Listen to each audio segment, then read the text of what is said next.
माननीय सभासदों, माननीय सभापति जी,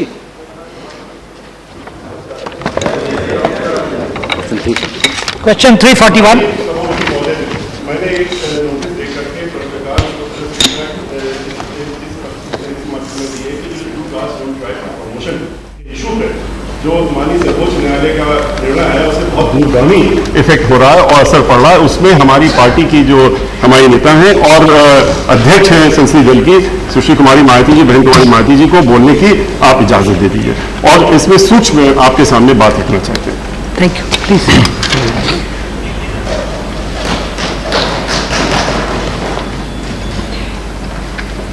माननीय सभापति जी, मैं सरकार पूरे देश में अनुसूचित जाति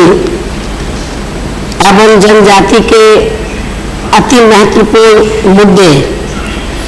अर्थात आरक्षण की तरफ दिलाना चाहती हूँ, जिसकी वजह से इन वर्गों के लोगों को जिंदगी के हर पहलू में कुछ हद तक आगे बढ़ने का मौका मिला है। और ये देन सही मायने में किसी और की नहीं है, बल्कि ये देन भारतीय संविधान के निर्माता व इन वर्गों के मसीहा परम पूज्य बाबा साहब डॉक्टर भीमराव अम्बेडकर की ही देन है। माननीय सभापति जी, मैं आपको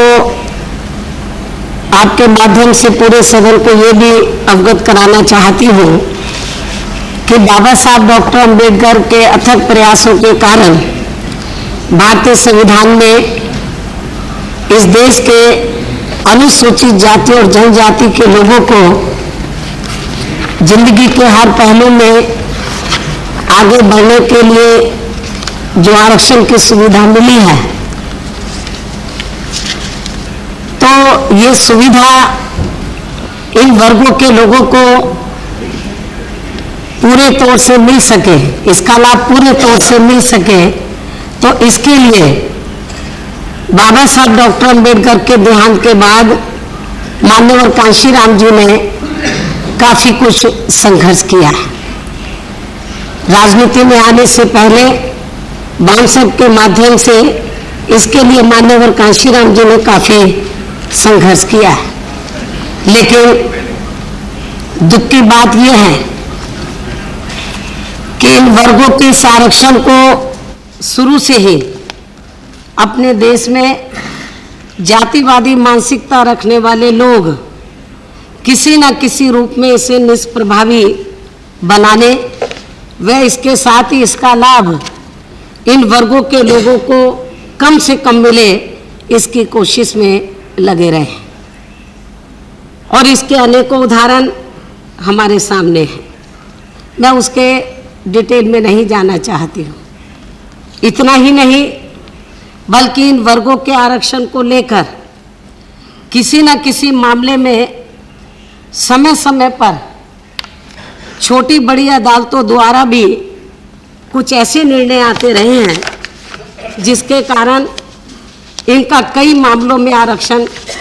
प्रभावित हुआ है। और फिर मजबूरी में उन मामलों को लेकर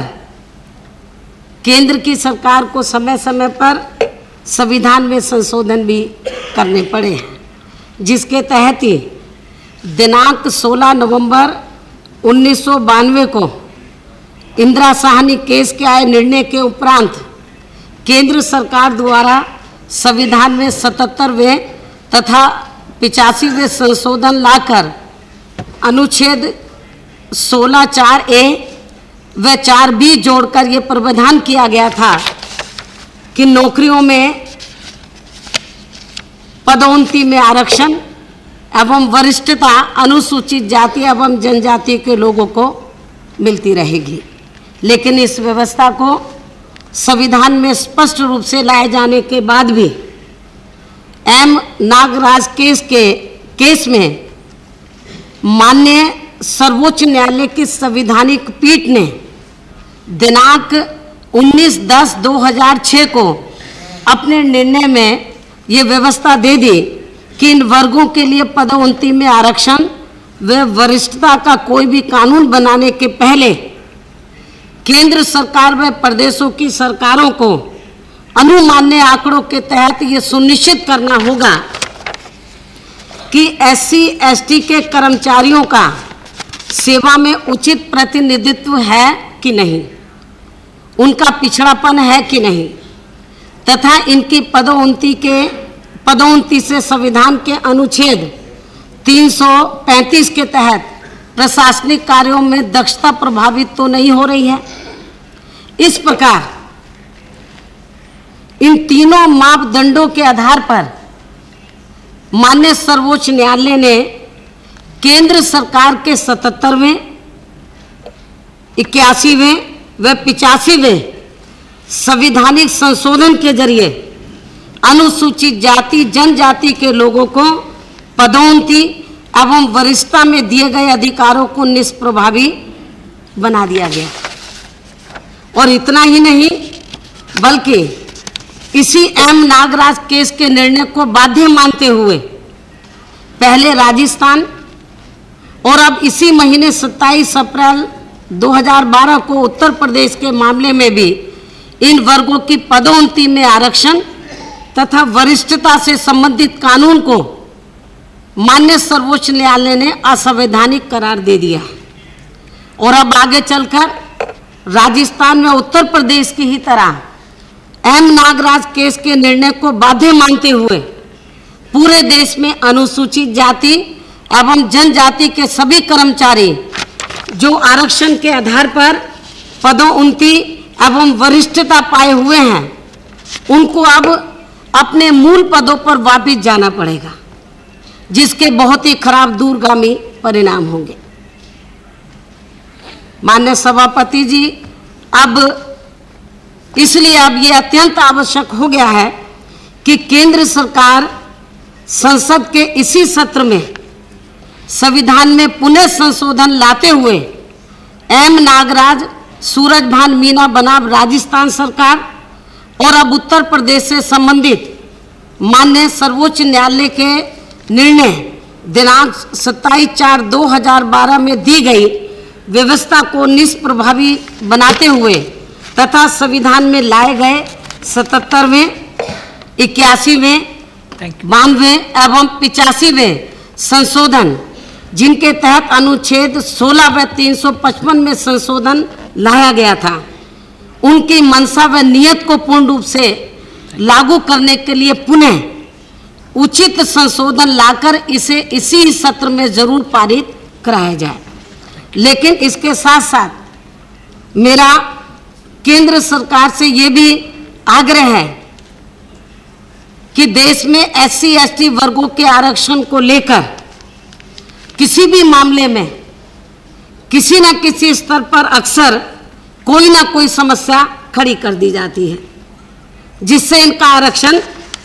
प्रभावित होता है। इसलिए इन वर्गों के समूचे आरक्षण को जल्दी से जल्दी संविधान की 9वीं अनुसूची में डालने के लिए केंद्र सरकार आवश्यक ठोस कदम जरूर उठाए। किंतु इससे पहले केंद्र सरकार इनके आरक्षण के हर पहलू को विभिन्न स्तर पर जरूर दिखवा ले, अर्थात इनके आरक्षण को लेकर किसी भी मामले में यदि कोई कमी है तो उसे पहले जरूर दूर कर लिया जाए। Thank you. और मैं ये भी कहना चाहती हूँ इस संदर्भ में, यदि सरकार को हमारे सहयोग की जरूरत पड़ती है इस मामले में, तो हमारी पार्टी आपको जरूर मदद करेगी। और इसके साथ ही मैं नेता विरोधी दल तथा अन्य सभी पार्टियों के सम्मानित नेताओं से भी ये अनुरोध करती हूँ कि वे इस कार्य को पूरा करवाने में अपनी पार्टी का पूरा सहयोग दें। और इसके साथ ही क्योंकि ये मामला काफ़ी संवेदनशील है, महत्वपूर्ण है, तो मैं सरकार से ये भी अपील करती हूँ, आग्रह करती हूँ कि इस महत्वपूर्ण मुद्दे पर तो आप एक दिन कुछ घंटे किसी ना कोई दिन तय करके आप कुछ घंटे निश्चित कर ले, इसके ऊपर आप लोग चर्चा कराएं, तो ताकि हर दल का नेता तो इस मामले के ऊपर अपनी बात रख सके और हमारी पार्टी भी तो जो 3 मापदंड रखे गए हैं उसको डिटेल में माननीय सदन के सामने रख सके। अंत में माननीय सभापति जी, मैंने SC ST के आरक्षण को लेकर जिन मामलों में सरकार का ध्यान आकर्षित कराया है तो उस पर हमारी पार्टी केंद्र की सरकार से उनका स्टैंड जरूर जानना चाहती है। और इसमें माननीय सभापति जी, मैं आपका संरक्षण चाहती हूं कि आप गवर्नमेंट को निर्देशित करें कि ये जो महत्वपूर्ण संवेदनशील मामला मैंने माननीय सदन के सामने रखा है, इस पर सरकार का फिलहाल अभी क्या स्टैंड है तो वो जरूर माननीय सदन के सामने रखें। और अब अंत में मैं और अपनी ज़्यादा बात ना रखते हुए इस संदर्भ में तो माननीय सभापति जी, आपने मुझे बोलने का मौका दिया और हाउस में सभी सम्मानित नेताओं ने भी, जो विभिन्न दलों के नेता, उन्होंने भी इसमें मुझे कोऑपरेट किया है मेरी बात को रखने के लिए। और ख़ास तौर से माननीय सभापति जी, आपने हमारे आग्रह को माना और क्वेश्चन आवर कुछ समय के लिए आपने रोक कर तो इस देश के जो अनुसूचित जाति और जनजाति के लोग हैं जिनका आरक्षण प्रभावित हो रहा है, उनकी बात को आपने यहाँ हाउस में मुझे रखने का मौका दिया, इसके लिए मैं आपका हार्दिक दिल से शुक्रिया अदा करती हूँ। धन्यवाद। The honorable, yes. The government is agreeable to a discussion, sir. Whenever you feel convenient, after a notice is received, you may fix a date for discussion on this. आप नोटिस दे दीजिए, हम नोटिस दे देते हैं, We will आप परसों work के it लिए out. रख लें इसको, अर्जेंट मैटर इसलिए परसों के लिए रखिए, हम नोटिस दे देते हैं। आप नोटिस दे दीजिए। Thank you.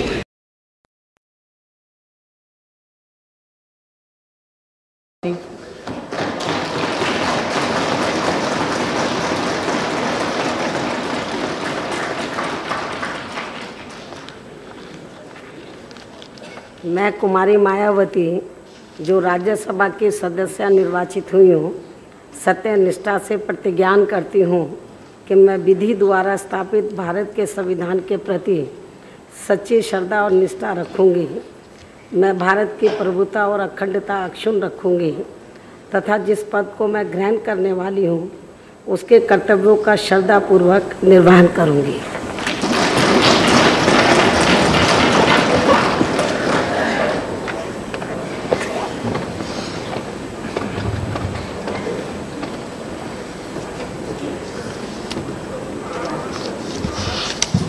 श्री किरणमय नंदा।